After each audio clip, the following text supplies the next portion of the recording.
Meu nome é Alejandro Vasques. Tenho 48 anos e sou físico quântico no Centro de Pesquisa e Estudos Avançados, localizado na Cidade do México. Essa era minha vida, minha rotina, até 3 meses atrás, quando tudo o que acreditava sobre a realidade se transformou completamente. Ao longo da minha trajetória acadêmica, fundamentei minhas convicções no método científico, em evidências empíricas e no materialismo filosófico. Para mim, conceitos como Deus, a alma e a vida após a morte eram meras construções psicológicas da humanidade, projetadas para enfrentar o medo do desconhecido e a inevitabilidade da finitude. Não era apenas Theo, mas ele se erguia como um fervoroso defensor do ateísmo. Havia publicado artigos e oferecido conferências nas quais argumentava com paixão que a ciência moderna havia tornado obsoleta qualquer ideia de transcendência espiritual. Era uma terça-feira de março e eu estava no laboratório, imerso em uma simulação computacional que explorava os mistérios da teoria das cordas. A noite havia caído e o relógio já marcava mais de 10 horas. Como costumava acontecer, estava sozinho no prédio, rodeado pelo silêncio que só era interrompido pelo suave zumbido dos computadores. Lembro-me claramente do momento em que uma dor aguda se apoderou do meu peito, uma sensação desconhecida que nunca antes havia experimentado. No início tentei ignorar isso. Afinal, nós, cientistas, muitas vezes somos teimosos, especialmente quando estamos imersos em nossas pesquisas. A dor intensificou-se rapidamente, irradiando para meu braço esquerdo e minha mandíbula. Uma sensação gelada apoderou-se da minha testa enquanto lutava para alcançar meu telefone. Mas não consegui. Caí no chão do laboratório, consciente apenas do som distante dos alarmes dos equipamentos que havia derrubado na minha queda. O que ocorreu a seguir desafia tudo o que alguma vez considerei possível.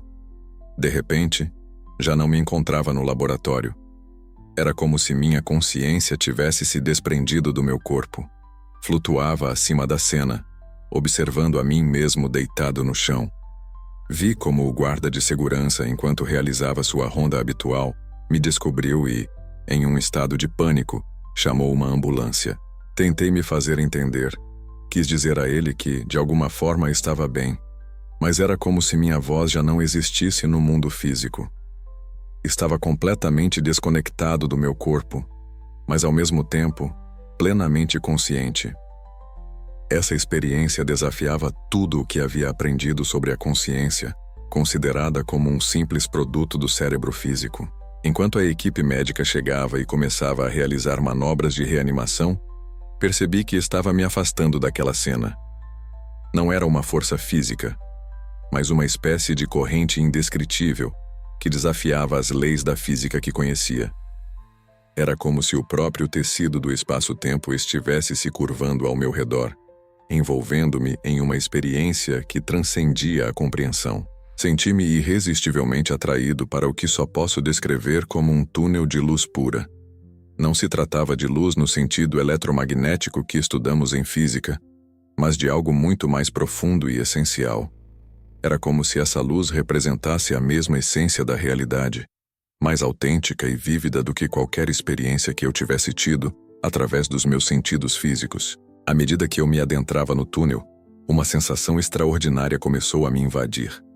O que só posso descrever como uma expansão da consciência. Informações e compreensões que superavam os limites da percepção humana habitual começaram a fluir para minha mente, como um torrente de revelações. Podia visualizar as equações fundamentais da realidade como entidades vivas, vibrando com uma lógica transcendental que fazia com que nossas teorias físicas mais avançadas parecessem infantis em comparação. Era como se toda a matemática do universo fosse simplesmente a sombra de algo muito mais profundo e interconectado. No final daquele túnel iluminado, senti a chegada de uma presença. Não havia como ignorar que se tratava de uma entidade consciente, algo mais do que simples energia ou um fenômeno natural. Apesar dos meus anos de ceticismo, algo no mais profundo do meu ser reconheceu imediatamente quem era aquela presença. Era Jesus Cristo, não o Jesus das vitrais, nem o das pinturas religiosas, mas um ser de luz e consciência pura. Sua presença irradiava um amor tão intenso que me senti completamente exposto e profundamente conhecido. Como cientista racionalista, minha mente se apressou a buscar uma explicação lógica para o que estava vivendo, considerando a possibilidade de que se tratasse de uma alucinação provocada pela falta de oxigênio no cérebro. No entanto, havia algo nessa experiência que era profundamente diferente. Sua coerência, clareza e impacto superavam qualquer estado alterado de consciência que pudesse ser explicado a partir de uma perspectiva neurológica. Era mais autêntico do que a própria realidade que havia experimentado.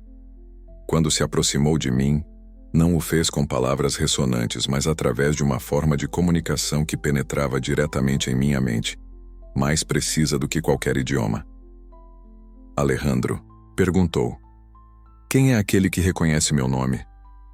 Senti que conhecia cada átomo do meu ser, cada pensamento que havia cruzado minha mente, cada dúvida e cada busca pela verdade. "Você me buscou através da matéria, mesmo quando eu estava além dela." Tentei articular uma resposta, mas antes que eu pudesse fazê-lo, ele prosseguiu: "Seu anseio de descobrir a verdade por meio da ciência não é errado, Alejandro. A mente que se esforça para entender as leis do universo está percorrendo um caminho sagrado. O verdadeiro erro foi pensar que a realidade se detém onde nossos instrumentos deixam de medir." Enquanto falava, vislumbrei diante de mim as imagens da história do universo se desdobrando em um vasto panorama. Não era como ver um filme, era uma experiência direta, palpável e envolvente. Observei a singularidade do Big Bang, não como um simples evento fortuito, mas como uma manifestação intencionada da criatividade divina. As leis da física, que estudei ao longo de toda a minha carreira, se revelavam diante de mim como a expressão de uma inteligência que ia além do próprio universo. O México se encontra em uma era marcada pelo engano, e ao nosso redor, o panorama mudou drasticamente. Observei como a cidade do México, Monterrey, Guadalajara e outras cidades se transformaram. As pessoas estão interconectadas graças a tecnologias avançadas, criando uma ilusão de progresso e unidade que, à primeira vista, parece quase utópica. O engano não se manifestará através do medo, Alejandro, mas se disfarçará de conforto. Não se apresentará como um tirano, mas se mostrará como um salvador. Verás como se tecem redes de informação que envolvem o México, com tecnologias que aparentam oferecer soluções a todos os problemas que atormentaram nosso país durante décadas. A violência, a corrupção e a desigualdade eram realidades palpáveis. Apesar de as pessoas estarem constantemente conectadas, sentiam-se mais isoladas do que nunca. Suas mentes, em vez de serem ameaçadas, eram programadas com desejos e distrações que as mantinham presas em um ciclo interminável. Chamá-lo-ão de paz, explica Jesus, mas na realidade será controle. Dirão que é amor, mas em essência se tornará uma prisão. A marca do sistema não se manifestará primeiro na pele, mas no coração, através da aceitação gradual de valores que afastam as pessoas da verdade e da autêntica liberdade. O Google se apresenta como um sistema global que emprega conceitos que, à primeira vista, parecem positivos: unidade, tolerância, prosperidade. No entanto, esses termos estão despojados de seu profundo significado espiritual. É como um evangelho sem cruz, uma espiritualidade que carece de arrependimento e uma transformação que não se fundamenta na verdade. O espírito da época envolve os corações em um turbilhão de distração, orgulho e pressa, afirmou. As pessoas nunca param para ouvir. Estão sempre correndo, mas ignoram para onde estão indo. Enquanto contemplava essa cena, uma profunda compaixão brotou dele, inundando-me por completo. Não se tratava de condenação, mas de uma dor profunda ao observar o sofrimento que se aproximava para a humanidade, e em particular, para o México. O verdadeiro amor, Alejandro, não é simplesmente dar aprovação. O autêntico amor se preocupa com o bem-estar do outro acima de tudo, mesmo nos momentos mais difíceis. Muitos confundiram o amor com a cumplicidade e a fé com a conveniência. Então, A cena se transformou mais uma vez, e diante dos meus olhos apareceu algo inesperado. Pequenos clarões de luz brilhavam por todo o México. Desde as colônias populares da Cidade do México até os povoados rurais de Chiapas, Oaxaca e a península de Yucatán, pessoas humildes se reuniam em suas casas e em pequenas comunidades, orando com fervor e estudando antigas escrituras com uma compreensão renovada. Essas pessoas não se deixavam deslumbrar pelo brilho do sistema global. Não haviam caído na armadilha de sua luz enganosa. Estes são meus remanescentes no México, explicou Jesus com firmeza. Não se submeterão ao sistema e por isso enfrentarão a perseguição. No entanto, estarei ao seu lado até o fim. Não serão reconhecidos pelo seu poder ou fama, mas pelo amor genuíno que professam entre si. Tenho sido testemunha de como essas comunidades de fé perseveraram, mesmo diante do escárnio, da marginalização e, em última instância, da perseguição ativa. Não respondiam com violência nem com medo, mas com uma coragem serena que emanava de uma fonte mais profunda do que elas mesmas. O México está passando por um profundo crivo espiritual, continuou. Cada indivíduo deverá tomar uma decisão crucial. A quem realmente pertence? À verdade ou à conveniência? À fé ou ao sistema? Não se trata apenas de crenças intelectuais para Alejandro, mas de onde realmente coloca seu coração e em que deposita sua confiança. Ele se sentia sobrecarregado por essas revelações. Como cientista, sempre buscou a verdade objetiva, mas agora percebia que havia negligenciado dimensões inteiras da realidade devido ao seu enfoque materialista. Por que você está me mostrando isso? Finalmente, atreveu-se a perguntar. Por que eu? Passei toda a minha vida negando a sua existência. Sorriu. Nessa sorriso não havia apenas perdão, mas também um brilho de admiração. Por que você prefere a verdade ao conforto, Alejandro? Estavas equivocado em suas conclusões, mas acertou em sua busca. E por que ressoará a voz de um cientista mexicano que descobriu algo que transcende a ciência? Conseguirá ser ouvida por aqueles que, de outro modo, permaneceriam em silêncio? Revelei como a ciência estava sendo mal utilizada no México e no mundo que se aproximava. Não apenas era empregada para vigilância e controle, mas também se buscava criar uma nova forma de espiritualidade sintética. Nesse contexto, experiências transcendentais podiam ser induzidas, medidas e, em última instância, manipuladas. A humanidade se encontra brincando com forças que não consegue compreender em sua totalidade. Assim foi expresso. Não porque a tecnologia seja inerentemente maligna, mas porque, se nossa bússola moral, ancorada na verdade, é transcendental, o poder tende a corromper. Revelou-me como até mesmo as religiões organizadas no México estavam sendo infiltradas por esse sistema, tornando-se entidades mais preocupadas com sua relevância cultural e com os números do que com a verdade espiritual. Antes de seguir, só um pedido. Inscreva-se no canal. Isso nos ajuda muito a continuar. Observei como a rica tradição católica mexicana, junto com o auge das igrejas evangélicas e a espiritualidade indígena, estava se diluindo e comercializando, perdendo assim sua essência no caminho. Antes de seguir, só um pedido. Se inscreva no canal. Isso nos ajuda muito a continuar. Muitos falam sobre o que é agradável, em vez do que realmente transforma. O Evangelho, que deveria ser uma mensagem de mudança profunda, se tornou um simples produto. A cruz, que simboliza o sacrifício por amor, foi substituída por promessas de conforto e prosperidade. A visão continuou a evoluir diante dos meus olhos, e pude ver como esse sistema global começaria a desmoronar no México. As promessas de paz e prosperidade não poderiam se sustentar para sempre. As crises ambientais, econômicas e sociais se intensificariam, e o controle se tornaria cada vez mais evidente e opressivo. Observei como as tensões sociais no México se intensificavam, como a polarização se aprofundava e como as soluções tecnológicas e políticas, que prometiam resolver tudo, se mostravam insuficientes para enfrentar os problemas espirituais mais profundos. Chegou o momento da escolha, proclamou Jesus.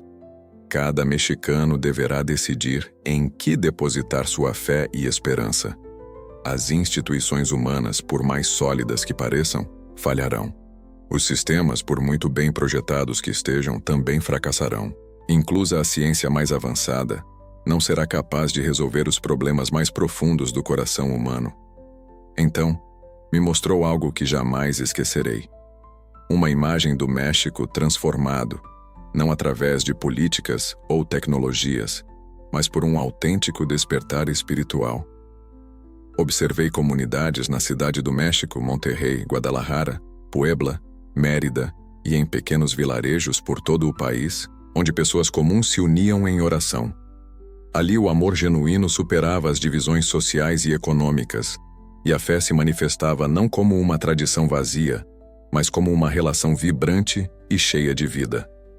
O México recebeu um chamado especial nesses tempos recentes, comentou Jesus. É um chamado para se tornar uma luz para as nações. Não se trata de poder político ou econômico, mas da autenticidade de sua fé e da profundidade de seu coração. Observei como, apesar dos desafios e da perseguição, essas comunidades de fé autêntica floresciam em toda a nação. Não se tratavam de grandes mega-igrejas nem de movimentos midiáticos, mas de pequenos grupos de crentes sinceros cujas vidas irradiavam um amor transformador. Este movimento se propagava do México para o norte e para o sul, deixando sua marca em toda a América.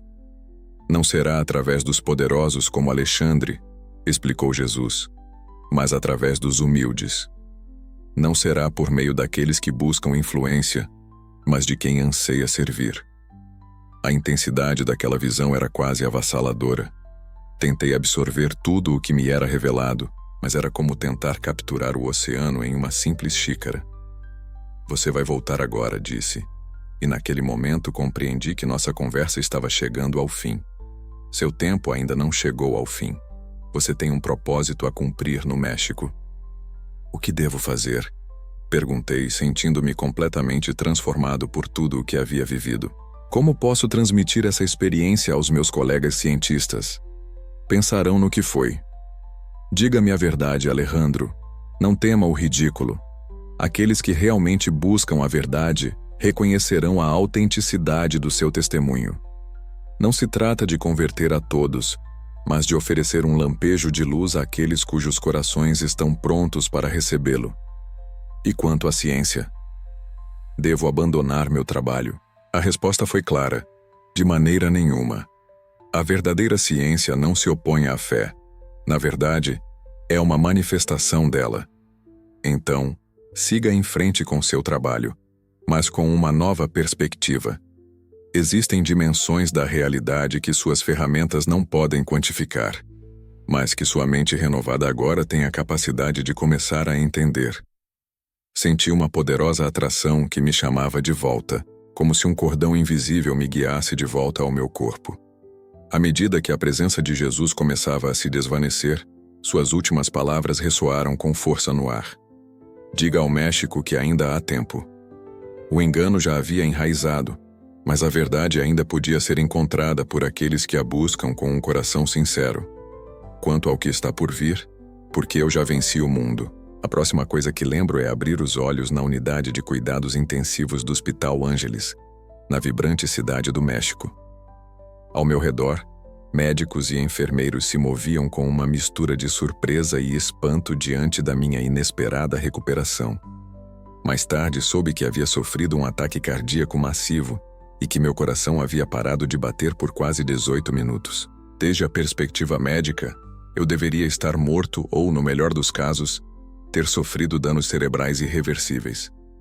Quando finalmente consegui me recuperar o suficiente para falar, tentei compartilhar com meu neurologista o que havia vivido.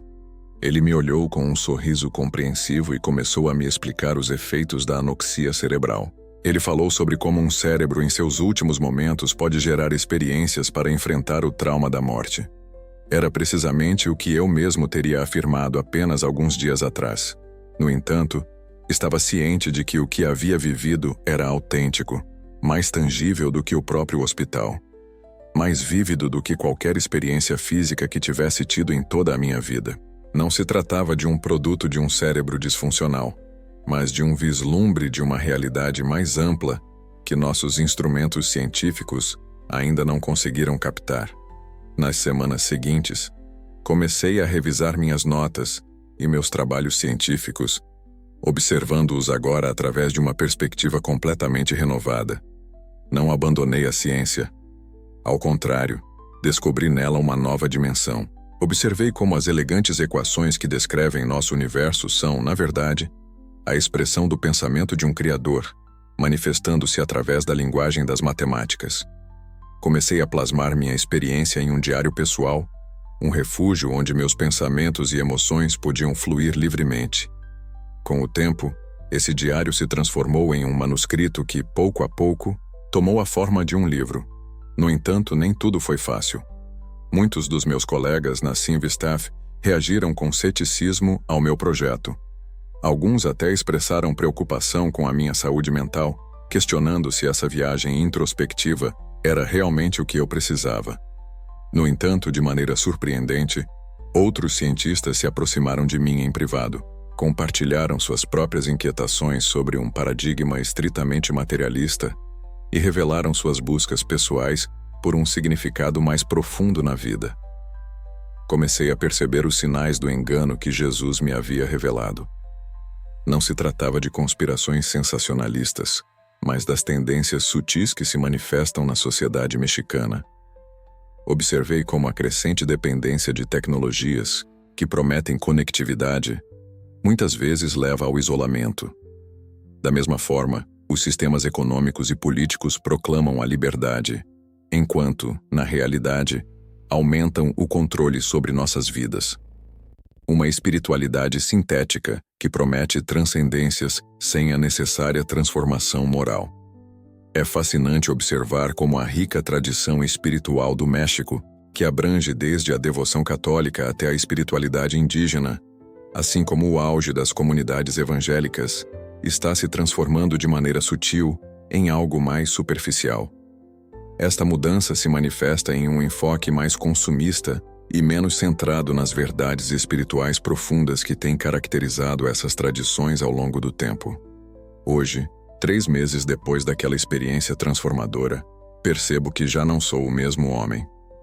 Embora eu continue sendo cientista e trabalhando no instituto, e continue publicando artigos em revistas revisadas por pares, adquiri uma nova perspectiva. Agora compreendo que a ciência, por mais impressionante que seja, é apenas uma janela para a realidade. Não se trata da realidade em sua totalidade. Compreendi que Jesus não se opunha à razão nem à investigação científica. De fato, ele mesmo me havia revelado a impressionante beleza matemática do universo que criou. O que realmente percebia era o perigo do orgulho intelectual que me levou a pensar que nada poderia existir além do que eu podia medir ou compreender. Esta tem sido uma jornada complicada, cheia de descobertas e reflexões profundas. Perdi amigos, fui objeto de zombarias em círculos acadêmicos e, em algumas ocasiões, ainda enfrento dúvidas. No entanto, nesses momentos de incerteza, evoco a realidade do que vivi, a intensidade daquela luz, a profundidade daquele amor, a clareza daquela verdade. Sei que não posso negar o que presenciei apenas para me apegar ao conforto das minhas antigas crenças. A todos os mexicanos que estão lendo ou ouvindo meu testemunho, não peço que aceitem minha experiência sem questionar. Como cientista, aprecio profundamente o pensamento crítico e a busca por respostas sinceras. No entanto, convido vocês a refletirem sobre a possibilidade de que nossa compreensão atual da realidade pode estar longe de ser completa. As fronteiras entre a ciência e a espiritualidade podem não ser tão claras quanto costumamos acreditar. Jesus me revelou que o engano dos últimos tempos no México não se manifestará principalmente através do medo, mas se infiltrará sutilmente através do conforto e da distração. Muitos estarão tão absortos em suas ocupações, tão entretidos e tão seguros de suas próprias habilidades, que não perceberão as profundas transformações espirituais que estão ocorrendo ao seu redor. No entanto, ele me revelou que não importa o que aconteça no México, sempre há um raio de esperança. Não se trata de uma esperança fundamentada em avanços tecnológicos ou em soluções humanas, mas de uma esperança enraizada em algo, em alguém, que transcende este mundo físico que estudei durante tanto tempo. Diga-lhes que ainda há tempo, foram suas palavras dirigidas ao México. Que me busquem enquanto ainda podem me encontrar, porque o verdadeiro avivamento não surgirá de grandes eventos, mas de corações quebrantados e sinceros. O México que vislumbrei em minha visão é um país onde pequenas comunidades de fé autêntica resplandecem em meio à escuridão, onde o amor genuíno transcende as divisões e a humildade triunfa sobre o orgulho.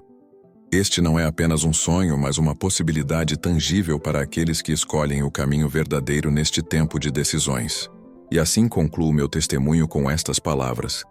Como cientista mexicano que dedicou sua vida à busca da verdade objetiva, posso afirmar com clareza que descobri uma verdade muito mais profunda do que jamais imaginei ser possível.